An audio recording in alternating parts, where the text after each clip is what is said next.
Welcome to A Better Divorce podcast, where we have conversations about the emotional, financial, and legal issues that are on your mind or should be on your radar if your goal is to keep your divorce out of court.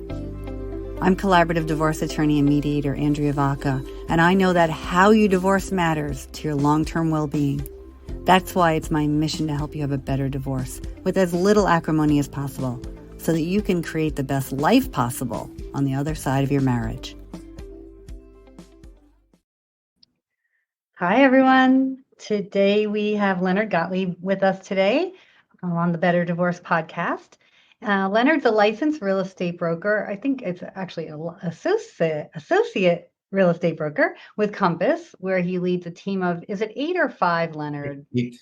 It is 8. Okay. And so Leonard and his team help buyers and sellers and basically navigate the New York City real estate market and find the home that they love or sell the home they're looking to move on from. Also, Leonard's, and why I had him on the show today, is that he's a certified divorce specialist and a certified real estate divorce specialist. So, Leonard, welcome to A Better Divorce podcast. Thank you, Andrea, for having me. I appreciate it. I'm really looking forward to our discussion and finding out more about these divorce certifications that you hold and how couples who are contemplating or divorcing and buying or selling a home could benefit from working with a broker who has this type of training. So we'll get into that today, okay? Yeah. All right. So first of all, how long have you been in real estate? Because I know you had a very interesting career before this. So can you just tell us a little bit about your journey? My journey is like everyone else. You know, we go into real estate from another career usually. My background was in the jewelry and diamond business. I'm a graduate gemologist. Did that my whole life. It was a family business in the diamond district. So I transitioned into the real estate world in 2002. So it's been over 20 years, 21 years. And it's been, you know, a wonderful experience to continue helping people. And that's my goal, is to help people. So yeah. All right. Well, you've always been in New York, right? I mean, you were in the Diamond District here in New York. That's where you worked primarily, that's right? right. You Yes. know New York. I mean, I've been in Manhattan basically my whole life, most of my life. Some part of it was in Brooklyn as well in my early years. But this has been my focus is in real estate is in Manhattan mostly, even though I do Brooklyn as well and Riverdale and things like that. Right. Okay. So let's talk about these designations. So not every, not a lot of brokers that I'm aware of have this designation. So, well, first of all, there's a certified divorce specialist. That's not about real estate. And there's a certified real estate divorce specialist. So what exactly do each of these mean? Can you just tell us a little bit about that first? Sure. You know, the certified real estate divorce specialist, which I'd gotten several years ago, this gives us just a better understanding about what it is that other entities are involved with, you know, in the divorce process. So I have an understanding of what the legal aspects are, the financial aspects, and the mental health aspects are that goes on in this trying time, obviously. And by having that understanding, it just gives me a little bit of an ability to help people who are going through this time. So I understand what they're going through, and there may be some things that I hear that may be like a red flag that says, you know what, check with your legal team, check with your, you know, financial person about this particular issue, because you may have to have an ability to work around it. I can give you an example of one of these things that has come up that actually has occurred in my business. One of the things that in a normal sale of a property, there is a certain amount of exclusion you can take from the sale of a property so that the capital gains are reduced. And that exclusion is $250,000 or $500,000 if you're married, filing jointly, and have lived there 2 out of the last 5 years. That's the test. Now, obviously, in a divorce case, you're going to have maybe one spouse leaving the property. Depending on the decree, maybe one spouse stays in the property and they will sell the property maybe 10 years later. There's a child in place, that what needs to be there for the next 10 years. Right. What happens is the IRS has been able to carve out that particular restriction. So each spouse is able to take that $250,000 deduction or exclusion from capital gains. And a lot of people don't know about this. So while I can't give this advice, and do their actual, CPA work, because I'm not licensed for that, but I still know about this. And this is something that a lot of people don't know about, both in the professionals and also the people going through the divorce. Right. So with something like that, I mean, if somebody's been out of, and we're going to tell everybody listening, talk to your CPA about anything we talk about with taxes. But what I'm hearing you say is your issue spotting, your ability to see, spot issues, see where concerns may be, where loopholes may lie, what they should talk to their other professionals about. You have that additional kind of, it's on your radar, like you can see these things because of the training you've had. Exactly. And other training involved also understanding personalities. So identifying people who are narcissistic or, borderline personalities, things of that nature. While I'm not giving a diagnosis, but if you recognize that, maybe you know how to speak with them properly so that you can get to their good side, if you will, because there's a lot of tension. Oftentimes in a divorce, it's not always, very smooth. There is a bit of animosity and acrimonious relationships that go on. So you really want to make sure that there is a little bit of a sensitivity to what's going on in the in the divorce. Right. It's because, I mean, everyone has their thing. Everyone has their own, personality traits, and that can be difficult and when you're trying to sell. But in a divorce, when everyone's emotions are higher, everything will be amplified. Those traits can be amplified.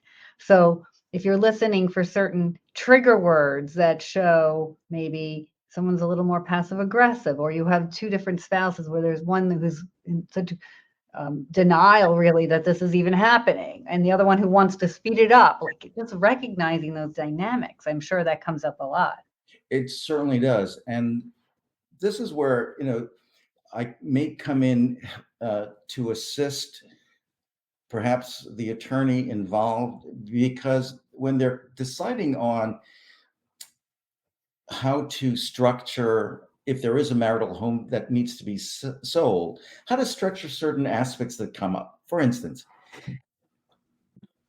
how do you know, how do you decide who to select to represent the property for sale? That's one way. That's one of the issues. Who makes the selection? Is there a veto power from the other side? Do both parties interview a potential agent together? Then once you've even selected an agent, then what happens if the price, for whatever reason, is a little high and you're not getting activity? By what percentage will you lower it? Who makes that decision? How long do you wait before you do that? All of this can be written down into a contract and an agreement between the parties so that there's no question. At a certain point, it'll go down a certain percentage after so many days or so many showings, something of that nature. All of this can be written down.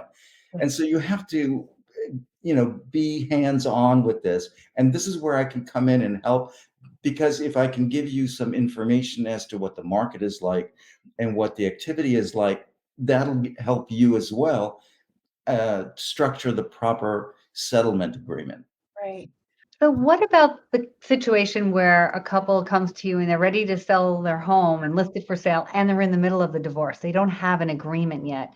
Will you talk to them about these things and put it in your own listing agreement with them? Or would you encourage them to come to an agreement, like an interim agreement with their lawyer that they sign between themselves? Like, how would you suggest they handle that? About these reductions and how long it will stay on the market? when they'll accept an offer within a certain range of the asking price, Right. This also occurs quite often. There isn't anything in writing from the attorney regarding this. But I will make sure that we speak about that in advance and we talk about it. And, I'll put it in writing if need be, but it's not part of the actual listing agreement. That's pretty much boiler, boilerplate, if you will, because, we just have to have the conversation, and I have to make sure that both parties are in agreement that this is how we'll conduct ourselves, so that to make sure that, you know and this is where the impartiality comes in, and so that there isn't any kind of feeling from either party that I'm favoriting one side over another. We have to be completely neutral and completely at arm's length, and just be factual as to what it is that we're doing, what our goals are, and how we get there. Right. Okay. So just even putting it out there, having this conversation, having them think about it, then when the situation comes up, they're more prepared to make a decision and act. So that's just putting it out there and speaking about it is going to be helpful. Okay. But just so you know, we always do put that in our agreements if the home has not been sold yet, and we lay out everything you mentioned, how you'll choose a broker, how you'll list it for sale, who will be responsible for communicating, so we try to lay all that out because we know these things can cause conflict later. So what about couples that are negotiating their agreements out of court? There's no court, there's no judge telling them to do this. They're in agreement to sell, but they're at different places, or there's a lot of anger between them.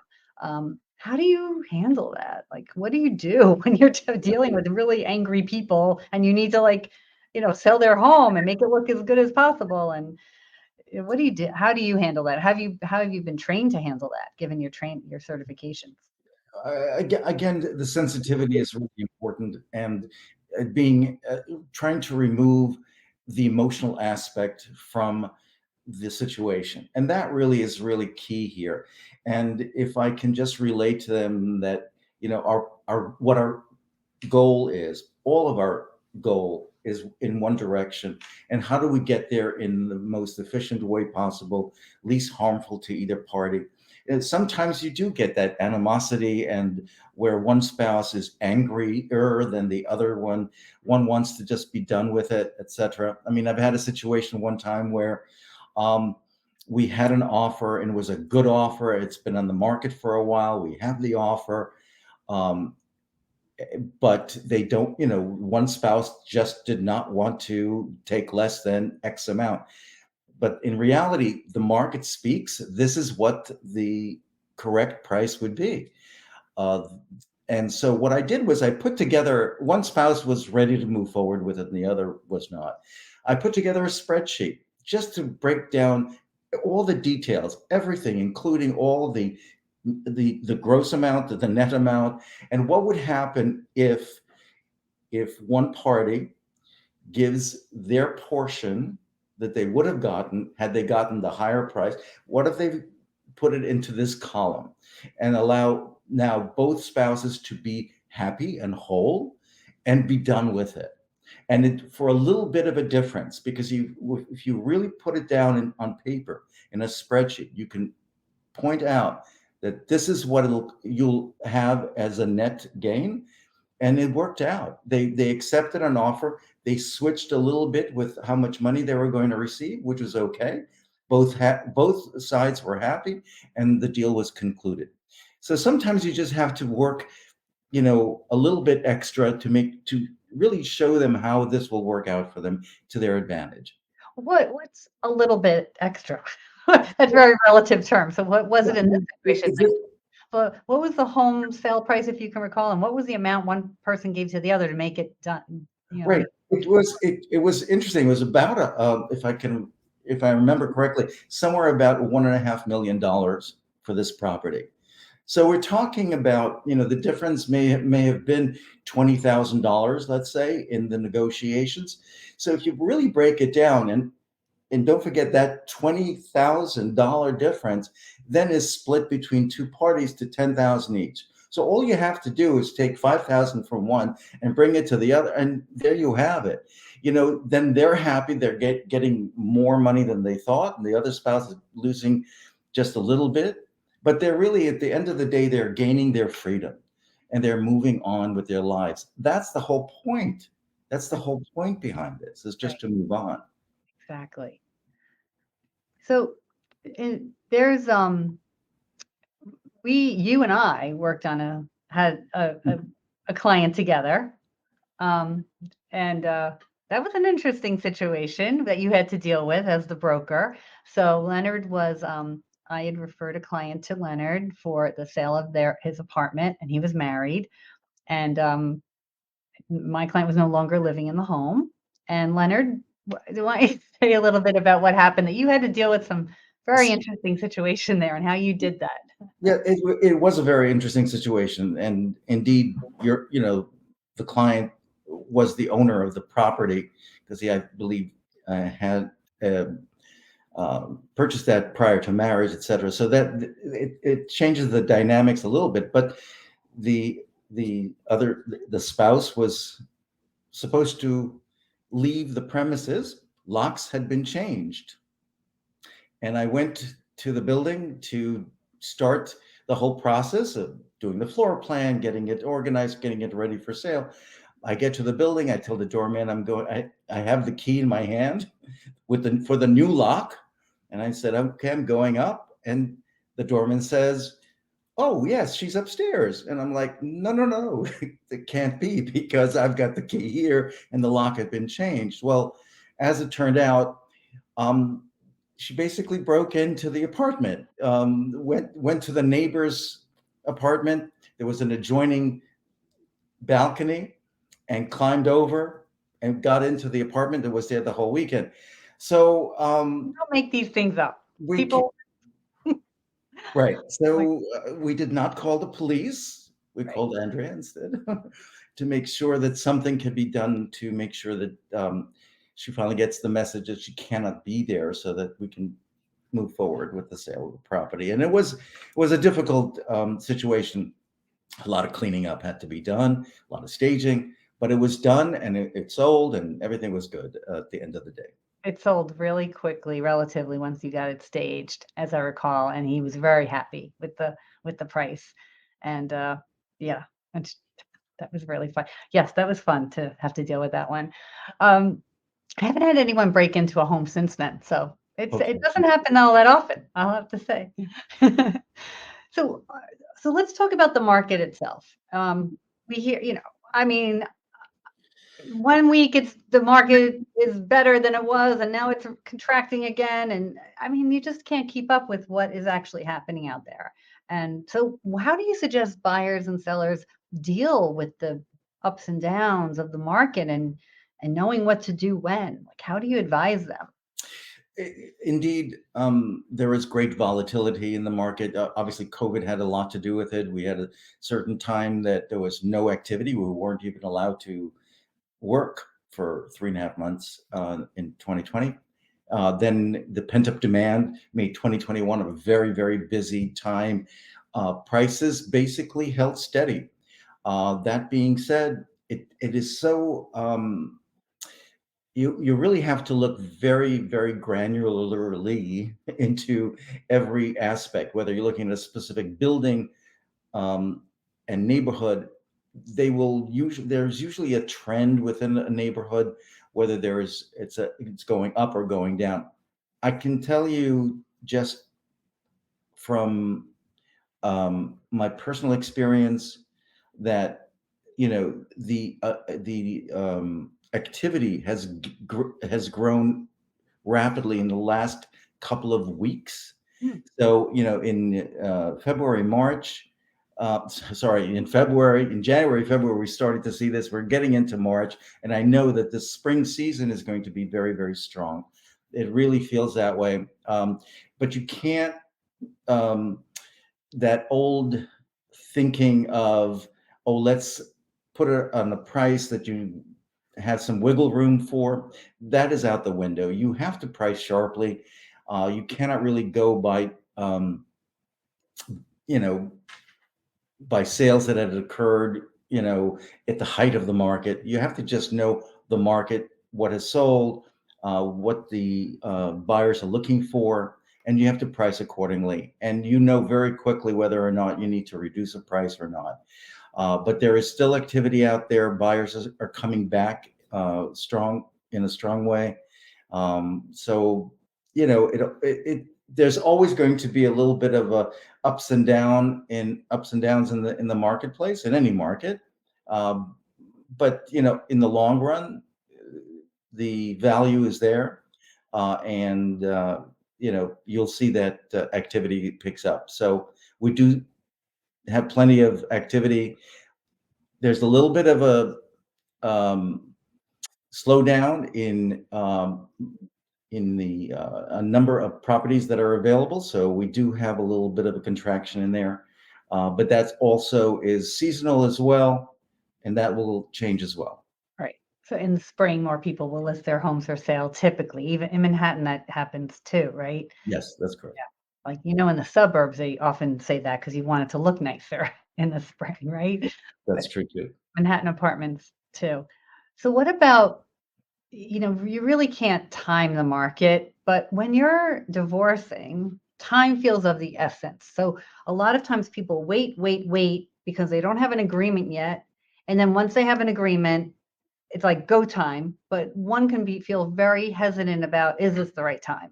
I'm not emotionally ready, or it's not, is this the right time to list it on the market? Maybe we should continue to co-own it. So any advice for the anxious spouse who either wants to list it as soon as possible or doesn't want to list it, is trying to time the market. Like, what would you say to someone like that? Timing the market is impossible. I mean, you don't really know what's going to happen.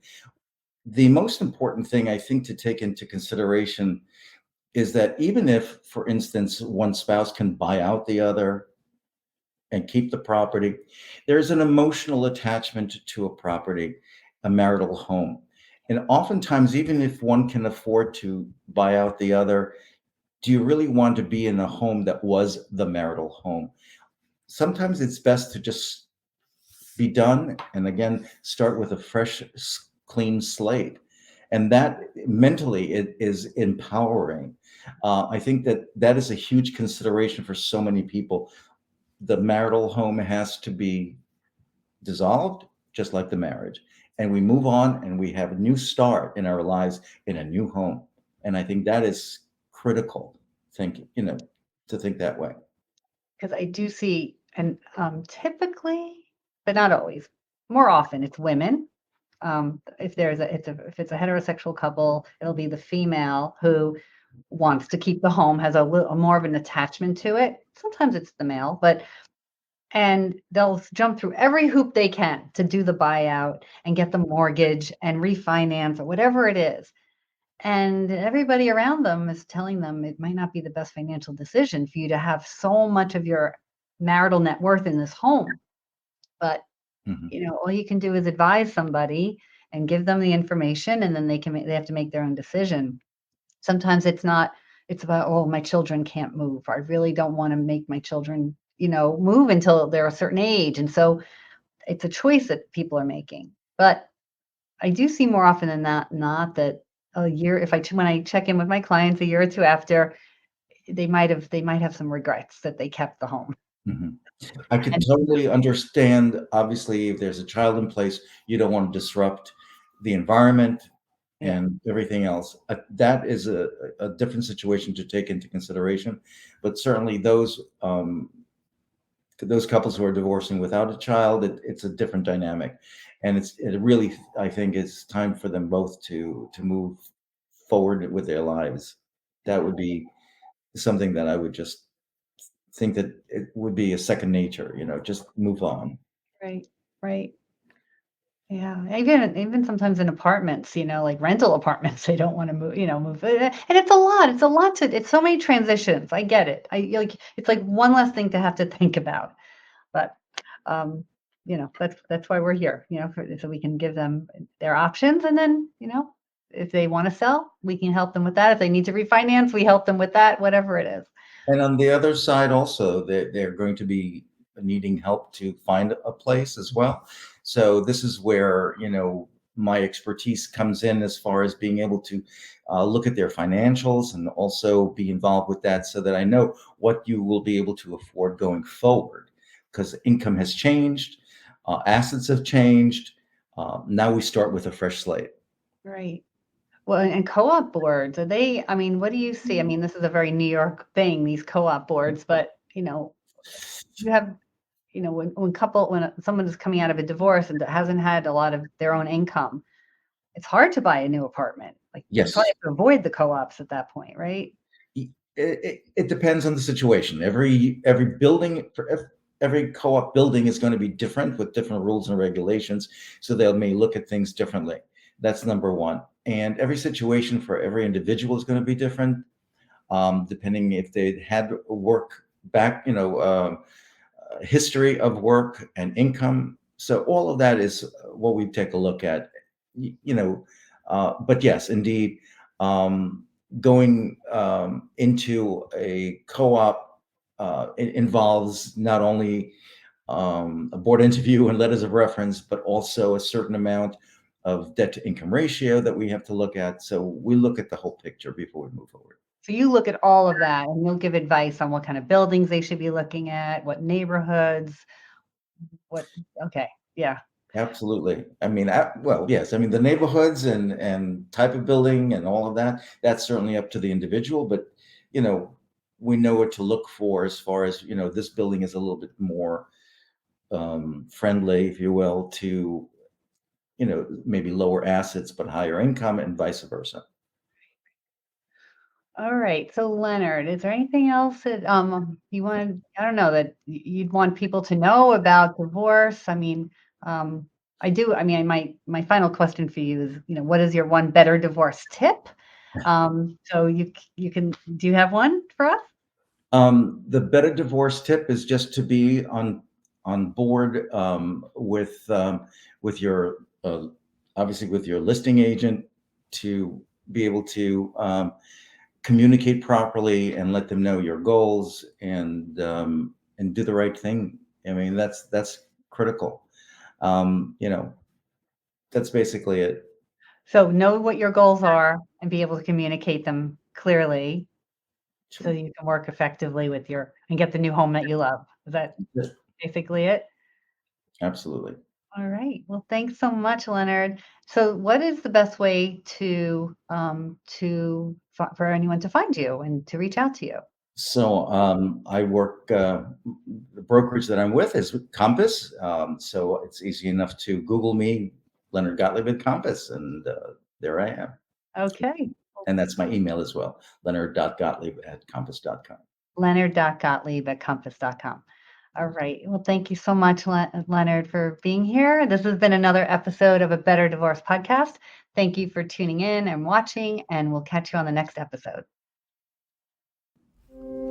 You've been tuning in to another episode of A Better Divorce Podcast with Andrea Vacca. Thank you for subscribing, leaving your positive comments and reviews, and sharing the show with others. You can watch episodes at vaccalaw.com, YouTube, LinkedIn, and Facebook. And you can listen through Apple Podcasts, Spotify, Google Podcasts, and more. Bye for now, and remember, you can have a better divorce.